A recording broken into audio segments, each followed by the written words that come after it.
Hello everyone, so continuing with the transcription, in this video we will talk about post-transcriptional modification. This image is not related to it, it is just that about perfection, that even after synthesizing a particular RNA, you have to undergo perfection so that it can stay active in your biological cell. So आइए शुरू करते हैं PTM से. अगर अभी तक subscribe ना किया हो तो ज़रूर कर लें और टेलीग्राम ग्रुप में आप ज्वाइन हो सकते हैं. सो बेसिकली क्या होता है PTM, पोस्ट ट्रांसक्रिप्शनल मॉडिफिकेशन. पिछले वीडियो में ट्रांसक्रिप्शन देखा हमने, इसके बाद देख लीजिएगा अगर अभी तक ना देखा हो. सो बेसिकली जो प्रोड्यूस होता है जो प्रोडक्ट, उसको कहते हैं प्राइमरी ट्रांसक्रिप्ट, और इसमें कई सारे हमें चेंजेस करने पड़ते हैं ताकि हम इसको एक्टिव फॉर्म में रख सकें और आगे चल के इससे ट्रांसलेशन करा सकें. तो ये जब न्यूक्लियस से बाहर जाएगा तो ये डिस्ट्रॉय ना हो जाए, इसलिए कई सारे PTM करने पड़ते हैं. तो प्रोकैरियोट्स में जो mRNA होता है उसमें PTM नहीं होता है, उनके tRNA और rRNA में PTM होता है, जबकि यूकैरियोट्स के सारे RNA में PTM इज मस्ट. अब प्राइमरी ट्रांसक्रिप्ट जो mRNA का बनता है वो हेटेरोन्यूक्लियर होता है. ये आपको पिछले वीडियो में बताया था कि एक्सॉन इंट्रॉन दोनों उसमें रहते हैं, तो हेटेरोन्यूक्लियर होता है. और फिर जैसे ही हमारा PTM हो जाएगा तो मैच्योर RNA एंटर कर जाएगा साइटोसोल में ताकि ट्रांसलेशन हो सके. तो अब देखते हैं PTM होते क्या क्या टाइप्स के हैं. सबसे पहला PTM जो बचपन से हम रटते या पढ़ते हुए आए हैं वो है 5' कैपिंग. 5' एंड mRNA का कैप कर दिया जाता है 7 मिथाइल गुआनोसिन से. लिंकेज होता है 5' ट्राइफॉस्फेट लिंकेज. मिथाइल ग्रुप कहाँ से आया? सैम से, एस एडेनोसिन मिथियोनिन.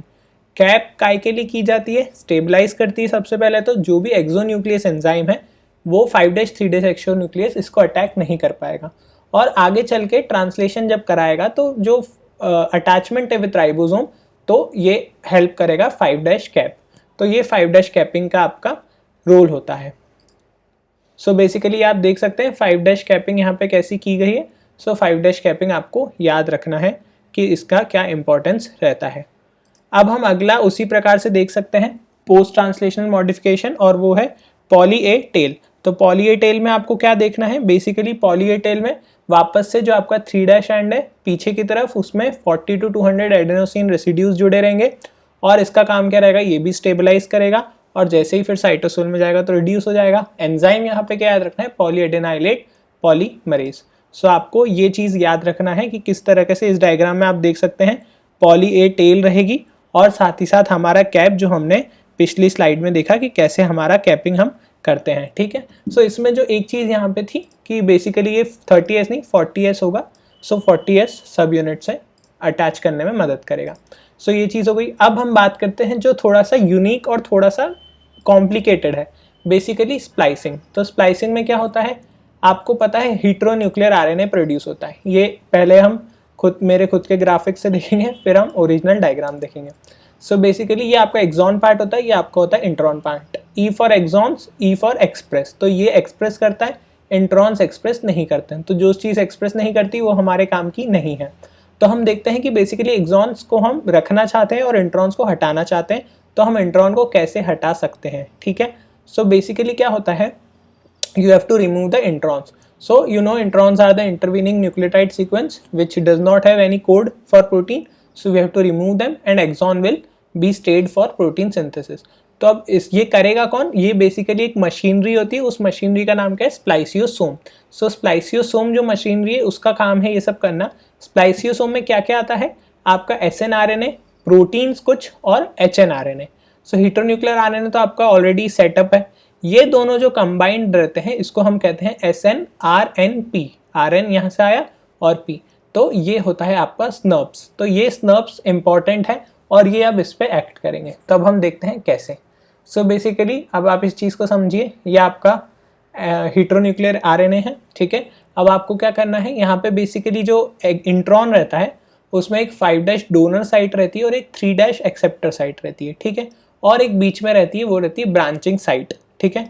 तो इसमें जो है एडेनोसाइन रहता है, मतलब जहाँ यहाँ पे कंपोजिशन, और एडेनोसाइन में क्या होता है? फ्री 2' ग्रुप होता है, आपको पता है, और 5' डोनर साइट है. तो सबसे पहले जो SNRNP है ये स्नर्प्स यहाँ पे एक्ट करके इसको कट कर देगा. तो इसको कट कर देगा तो यहाँ से कॉन्टैक्ट लूज हो गया. तो यही आप चाहते हैं, धीरे धीरे पूरा कॉन्टैक्ट लूज हो जाए.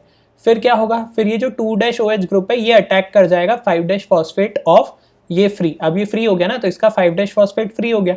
सो अब ये दोनों बॉन्डिंग बना लेंगे और फिर अब SNRP जो है अगली स्टेप में जो ये वाली साइट है 3' एक्सेप्टर, इसको भी कट कर देगा, ठीक है।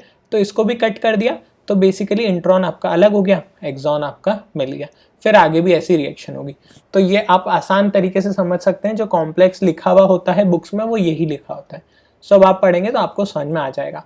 तो this is what you need to know. और अगर मैं प्रॉपर इमेज बताऊं तो this is what it is, heteronuclear, exon, exon, बीच का जो आपका इंट्रॉन है, बेसिकली यहाँ पे आपने देखा कैसा बॉन्ड बना एडेनोसाइन का, और फिर ये अल्टीमेटली एक लूप टाइप से आप सोच सकते हैं बनता है, अटैक होता है फिर इस पर, और फिर आपका इंट्रॉन अलग हो चुका है, रिमूव्ड हो चुका है। So this is very important, you must know this splicing condition pretty well, okay. Now the other basically kind of alternative splicing. Alternate splicing का क्या है कि बेसिकली हमारी बॉडी में mRNA की क्वांटिटी कम है और प्रोटीन जो प्रोड्यूस है उसकी क्वांटिटी लगभग 5 to 10 टाइम्स ज़्यादा है। सो ऐसे कैसे हो पाता है, बेसिकली ये आगे चल के आपका एक mRNA बनाएगा, तो अब आप इसमें कैसे भी इसको जोड़ सकते हैं। आप E1 E2 E4 को जोड़ सकते हैं, E1 E2 E3 को जोड़ सकते हैं, E2 E3 E4 कैसे कैसे भी जोड़ सकते हैं। सो ये कॉमन सेंस से हमें समझ में आ जाएगा कि आगे चल के बहुत सारे प्रोटीन बना सकता है। अब ये जो अल्टरनेट स्प्लाइसिंग होती है बहुत सारे टाइप्स की होती है, ये बहुत सिंपल वाली बताई मैंने आपको। सो वो अभी हमें जानने की ज़रूरत नहीं है, अभी हम बस इतना याद रख सकते हैं कि अल्टरनेट पैटर्न्स के कारण डिफरेंट mRNA मिलेंगे और फिर वो डिफरेंट प्रोटीन्स प्रोड्यूस करेंगे। So this is what all you need to know about alternate splicing. फिर अब अगेन बायोकेमिस्ट्री में क्लिनिकल पार्ट हमेशा सोचते हुए चले तो फॉल्टी स्प्लाइसिंग। तो फॉल्टी स्प्लाइसिंग क्या है, मतलब अब इस चीज़ में कुछ गड़बड़ी हो रही है। तो बेसिकली फॉल्टी स्प्लाइसिंग आपको समझ में आ गया कि अगर स्प्लाइसिंग नहीं होगी तो कोई कोड नहीं होगा, कोड नहीं होगा तो एक पर्टिकुलर प्रोटीन नहीं बनेगा। तो एक एग्जांपल है इस बहुत पॉपुलर डिसीज़ का, बीटा थैलेसीमिया। कुछ ऐसा म्यूटेशन हो जाता है जिसके कारण न्यूक्लियोटाइड चेंज हो जाता है एक्सॉन इंट्रॉन जंक्शन पे, इसके कारण से बीटा चेन बन ही नहीं पाती हीमोग्लोबिन की। तो अब आपको पता है कितना प्रोमिनेंट डिसीज़ है beta thalassaemia, and this is very big problem. So this was a short video and this have summed up all the PTMs of the mRNA required at this stage. If you have not watched any of the older videos you can go and watch them, binge watch करो, ऐसे एक video देखो आपकी इच्छा। So basically last अब question की बारी। So the question is donor of methyl group and capping is, काफ़ी आसान है, मिथाइल ग्रुप का डोनर बॉडी में आपको हर जगह एक ही पता है। So basically this is done with the question, and now again thank you, stay safe, stay healthy, keep learning and share the initiative with all of your friends. Thank you.